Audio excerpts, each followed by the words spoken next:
Assalamualaikum dok. Waalaikumsalam Ini warahmatullahi. ada pertanyaan lagi nih. Sekarang ini kan banyak bermunculan penyakit autoimun. Nah, bagaimanakah kita patut mencurigai kalau itu adalah autoimun dok? Mohon jawabannya. Ya, sebelum pertanyaan ini sudah sangat sering sekali ditanyakan ya, dan saya kira banyak dari kita sudah mulai paham tentang apa itu autoimun gitu.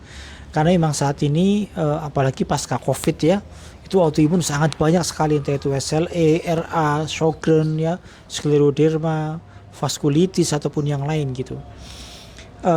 Dan banyak orang yang tidak paham, tapi ada juga orang yang over diagnosis gitu. Sesungguhnya dia cuma pegel linu biasa, tapi dia katakan autoimun gitu ya. Dan kebetulan datang pada dokter, dan dokternya pun dokter yang over diagnosis, sehingga kadang-kadang tetap aja diberikan obat-obatan imunosupresan padahal bukan autoimun gitu. Maka memang seyogianya kita itu sebagai masyarakat awam ya, kita mesti belajar tentang autoimun ya. Dan saya kira di banyak sekali channel-channel YouTube, di TikTok ya, di Instagram banyak dibahas tentang autoimun gitu. Nah, kapan kita masih curiga bahwa satu keluhan itu adalah autoimun atau bukan gitu ya? Maka yang pertama, sesuai dengan buku rekomendasi IRA disebutkan adalah yang pertama, jika ada wanita usia produktif ya. Usia produktif itu adalah usia yang sangat masih muda ya, antara pasca dia menstruasi sampai dengan dia mendekati menopause, itu adalah masa-masa produktif gitu. Maka kalau ada wanita usia muda seperti itu dengan keluhan yang aneh-aneh, keluhan yang tidak wajar, keluhan yang tidak menuju kepada satu penyakit tertentu, dan itu lebih dari 2 keluhan, maka kita wajib curiga bahwa itu autoimun gitu. Misalnya ada wanita nih usia produktif dengan demam tidak turun-turun dan nyeri sendi tidak baik-baik. Ternyata setelah dites infeksi, dites yang lain-lain tidak ada masalah, maka mungkin dia autoimun gitu. Ya, dan itu memang kita batasi pada wanita usia produktif gitu. Bagaimana kalau laki-laki?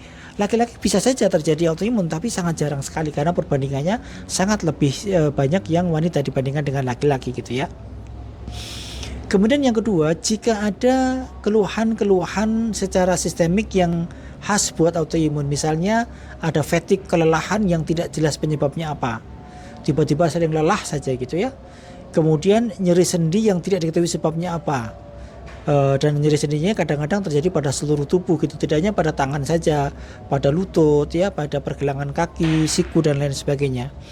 Kemudian jika ada keluhan penurunan berat badan yang tidak jelas penyebabnya, bukan karena diabetes, bukan karena TBC, bukan karena kanker, tapi turun terus, bukan karena hipertiroid misalnya, maka wajib dicurigai jangan-jangan autoimun, karena autoimun juga akan menurunkan berat badan gitu ya. Kemudian keluhan-keluhan sistemik yang lain yang tidak pasti satu penyakit tertentu, misalnya nyeri hebat, nyeri perut hebat yang tidak ada diagnosis gastritis di situ misalnya, maka wajib jangan-jangan ada autoimun di situ. Gut lupus juga menyerang usus kan, kolitis juga menyerang usus gitu. Ya, kemudian keluar sistemik jalan adalah kayak seperti misalnya rambut rontok, sering sariawan, dan nanti kita baru menuju kepada keluhan-keluhan sesuai dengan skor pada autoimun tertentu. Misalnya kalau pada SLE kita pakai skor SLECC, kemudian ataupun ACR ya. Kalau rheumatoid arthritis kita menggunakan skor ACR misalnya, dan skor-skor yang lain baru kemudian kita lihat skornya. Jadi kalau sudah curiga, kita masukkan kepada skor. Kalau skornya masuk ya berarti autoimun, kalau tidak berarti bukan gitu. Jelas ya? Jadi kalau ada sudah keluhan seperti itu, maka sebaiknya kita konsultasikan kepada dokter yang memang kompeten. Karena banyak dokter yang tidak kompeten kepada penyakit reumatik, misalnya ada penyakit SLE, konsulnya ke dokter bedah misalnya, jelas dia bukan dokter yang kompeten di bidangnya gitu ya. Maka cari dokter yang kompeten di bidangnya, tanyakan apakah betul autoimun atau tidak. Setelah itu nanti baru diberikan tata laksana secara komprehensif.